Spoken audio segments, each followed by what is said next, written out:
The vineyard was perfect. Rolling green hills. Late afternoon sun casting golden light through the grape trellises. White chairs arranged in neat rows facing an arch wrapped in ivory roses and sage greenery. Everything Nadia Price had dreamed of for her wedding day.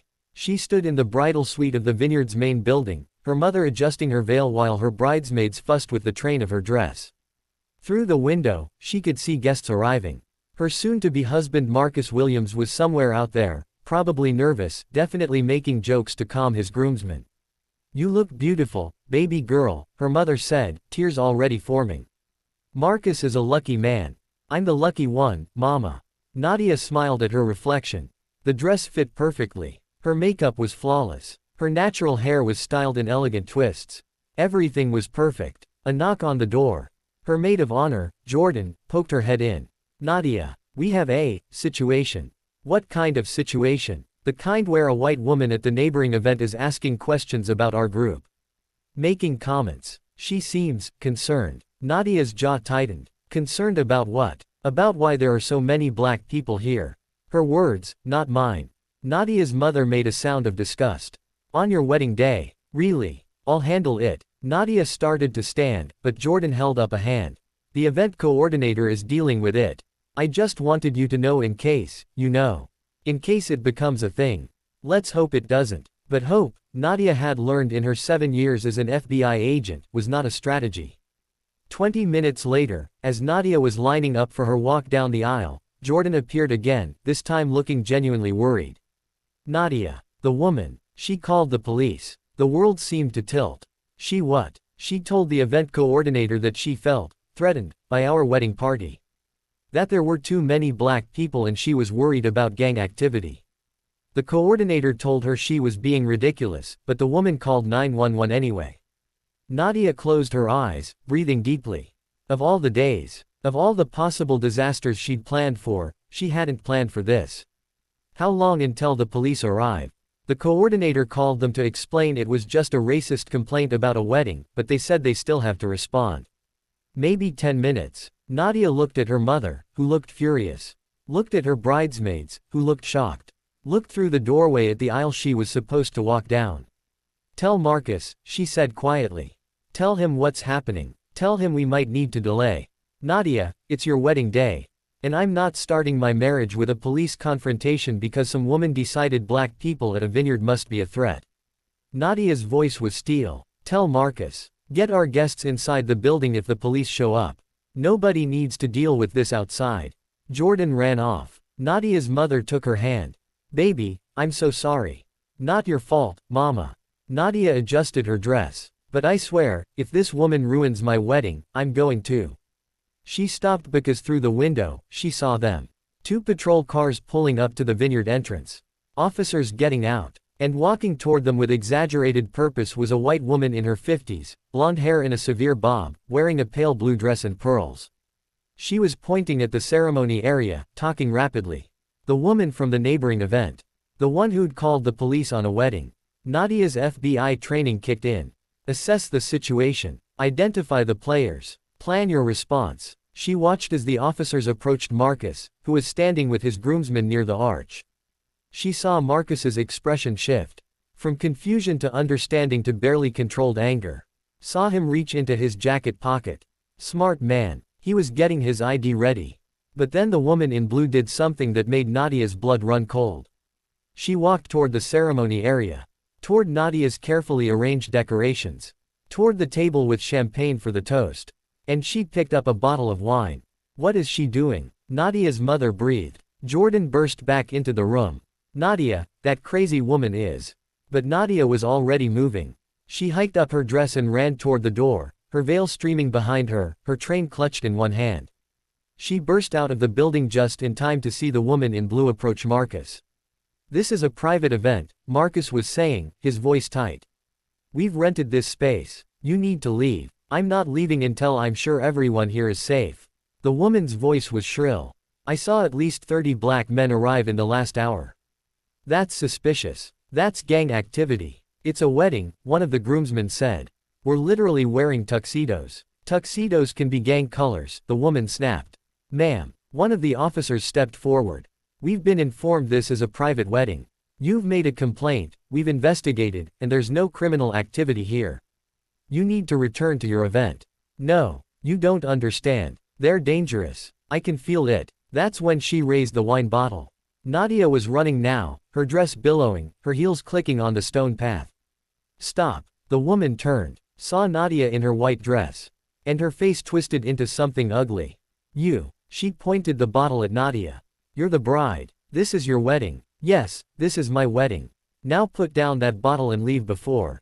Before what? Before your gang friends attack me. The woman laughed, high and sharp. I'm calling this in. I'm calling the FBI. This is clearly organized crime masquerading as a wedding. Ma'am, I'm going to ask you one more time to put down the bottle. The officer's hand moved to his belt. But the woman wasn't listening. She was staring at Nadia with wild eyes, at Marcus standing protectively nearby, at the 75 black guests who'd started emerging from inside to see what was happening. You people think you can just take over nice places. Invade our spaces. This vineyard is for respectable people. Not for what? Nadia's voice was dangerously quiet. Say it. Say what you really mean. Not for people like you. The woman's voice rose to a shout. This is our place. Our community. And you're ruining it. Then she did the unthinkable. She opened the bottle of wine and threw its contents directly at Nadia. Red wine splashed across the white dress. Across the carefully done makeup. Across the veil that Nadia's grandmother had worn at her own wedding 60 years ago. The crowd gasped. One of the bridesmaids screamed. Nadia stood frozen, wine dripping from her dress, her hair, her face. The woman smiled, triumphant. Now get out. All of you. Before Marcus moved. Fast. He grabbed the woman's wrist before she could throw the rest of the bottle. His voice was cold. You just assaulted a federal agent. The woman blinked. What? I'm Special Agent Marcus Williams, FBI. He pulled out his badge with his free hand. You just assaulted my fiancée, Special Agent Nadia Price.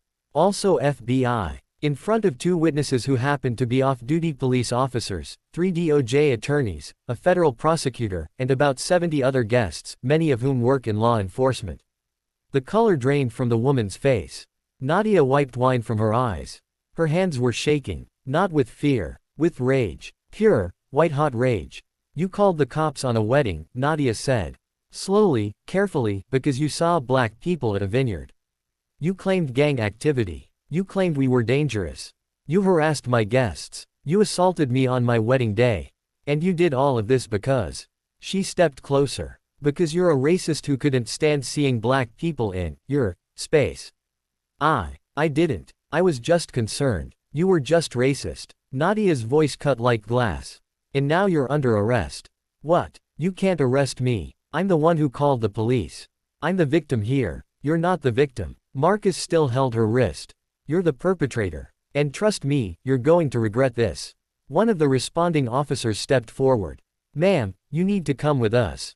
This is insane. I defended myself against these criminals. We're not criminals, Nadia said. Her voice was eerily calm now. The rage compressed into something cold and focused. We're FBI agents. Getting married. At an event we legally rented. Surrounded by law enforcement, attorneys, and federal employees. And you just committed assault in front of dozens of witnesses. She turned to the officers. Officers, this woman needs to be charged with assault. I'm pressing charges. And I want a full report documenting her racist statements, her false 911 call, and her attack on me. The woman tried to pull away from Marcus. Let go of me. Police, arrest these people. They're attacking me. Ma'am, stop resisting, one officer said tiredly. You're only making this worse. As they cuffed her and read her rights, the woman kept screaming. This is discrimination. This is reverse racism. You're only arresting me because I'm white. I want a lawyer. You'll get a lawyer, Marcus said flatly. You're going to need a good one. They led her away, still screaming about injustice and discrimination and how she was the real victim. The crowd of guests stood in shocked silence. Then Nadia's mother emerged from the building, carrying a robe. She draped it over Nadia's wine-soaked dress. Baby. Her voice broke. Your dress. Nadia looked down at the ruined gown. The wine had stained the white fabric dark red. The veil was destroyed. Hours of preparation undone in seconds. She felt tears building. This was supposed to be the happiest day of her life. This was supposed to be perfect. And instead, Marcus was beside her, his hand on her back. Nadia, I'm so sorry. It's not your fault. I know. But I'm still sorry. He turned her to face him. Do you want to postpone? We can reschedule. We can. No. Nadia's voice was firm despite the tears. No, we're not letting her win. We're not letting her racism ruin this day. But your dress is just a dress. Nadia wiped her eyes. I'm not marrying you for the dress, Marcus. I'm marrying you for you. And I'm not waiting another day to do it. Jordan appeared with towels and makeup wipes. Ladies, we have 45 minutes and some serious work to do. Who's with me? The bridesmaids rallied. Within minutes, Nadia was being hustled back into the building, surrounded by women with determination in their eyes. We can fix this, Jordan said. We can totally fix this. Nadia's mother was on her phone. I'm calling Helena. She owns a boutique in town. She owes me a favor. She might have something. For the next 30 minutes, the bridal suite was chaos. Makeup artists removing wine-stained products and starting over. Hairstylists salvaging what they could. And then Helena arrived, breathless, carrying 3 dresses. I drove 90 miles an hour, Helena gasped. Your mother said emergency. She didn't say FBI agent getting wine thrown on her by a racist at her own wedding emergency. Nadia, honey, I am so sorry. Which one? Nadia looked at the dresses. This one. Jordan pulled out a dress that was different from the original. Simpler. More elegant. Ivory instead of white. But beautiful. It's perfect, Nadia breathed. They dressed her in record time. Did her makeup. Fixed her hair. The new dress fit like it was made for her.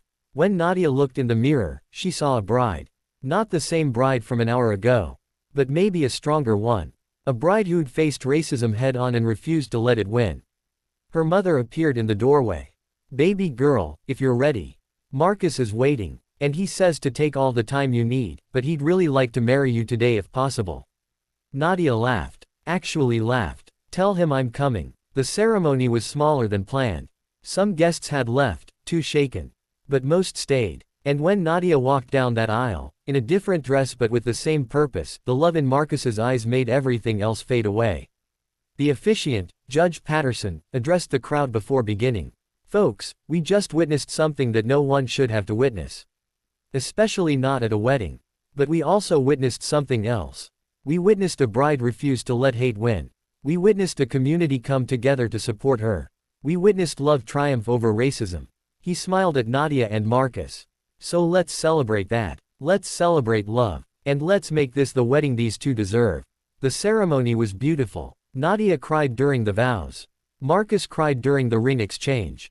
And when Judge Patterson said, "You may kiss your bride," the crowd erupted in applause that could probably be heard in the next county. At the reception, the mood was defiant joy. If a racist thought she could ruin this wedding, the guests seemed determined to prove her wrong.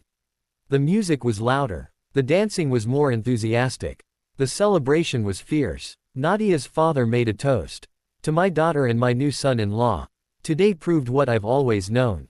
That you two are strong. That you're resilient. And that together, you can face anything. Even wine-throwing racists at vineyards. Everyone laughed. Even Nadia. But as the night wore on, as Nadia danced with Marcus under string lights and surrounded by people who loved them, she felt the weight of what had happened settling in. You okay? Marcus asked, holding her close during a slow song. I don't know. Maybe. Ask me tomorrow. Fair. He kissed her forehead. For what it's worth, you were incredible today. The way you handled that woman. The way you refused to let her ruin this. You're the strongest person I know. I'm just tired of it, Marcus. Tired of always having to be strong. Tired of always having to